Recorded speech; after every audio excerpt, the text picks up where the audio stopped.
Canada and its politics are in a period of change. Jim Karahalios is the leader of the New Blue Party in Ontario, and he can talk about the Conservative Party in Ontario, but also conservatism across Canada, because, as I said, it's in a period of change, not only with the NDP, in bed federally with the Liberals, and the Liberals going over here to Progressives.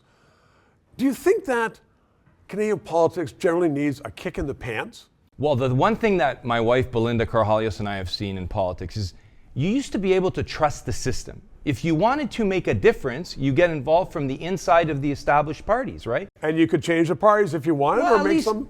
At least have your voice heard, right? Yes, and based on how much support that you would get on the ground. Well, my wife and I tried for years to get the Ontario PC party to be against the carbon tax, to say, hey, free and fair elections for your nominations. Voter fraud's not acceptable.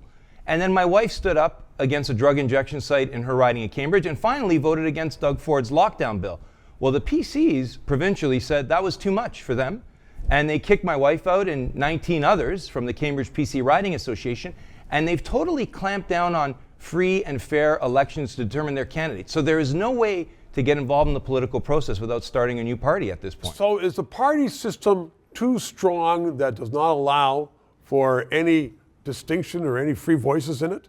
I mean, Roman Baber also got kicked out of the party. Roman Baber's another one, and there's a couple others. After Belinda voted against the lockdown bill, a few others said, the lockdown bill's not a good idea. The party system's broken. It's not that it's too strong.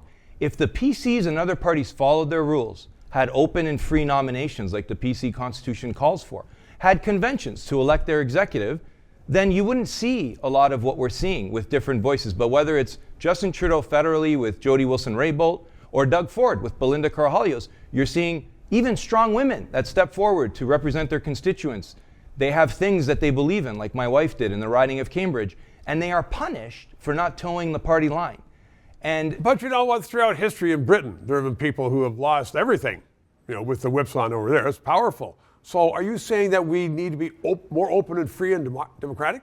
I just think they got to follow their party constitutions. And when they don't, and they've broken the internal party processes where Doug Ford picks all his candidates and whips every vote. We're not talking about consistently voting against the whip. We're talking about where they've changed the system, where nominations are no longer allowed, where they whip every vote and you've got to toe the line for 4 straight years. What's the point of having all these MPPs, Stephen? I only have a few seconds left, but if you win power, or by the time this one is out, if you've won power, are you going to allow dissent in your party? Well, we already have that amongst our 124 candidates. Different views, different perspectives. We have a party platform, the new blueprint that unites everyone, and we have different opinions on a variety of different issues. A great Democrat. Thank you very much. Okay, 3 minutes. Every day, Justin Trudeau tells you, I am making life more affordable for Canadians. And if you believe that, don't watch the station. But if you think that's baloney, as I do, that's a lie, then keep watching for non-biased, non-Prime Minister's Office funded news analysis. To keep us on the air, please donate. PayPal or send a check. 303 Bay Street in Toronto. We'll get it. We need the money.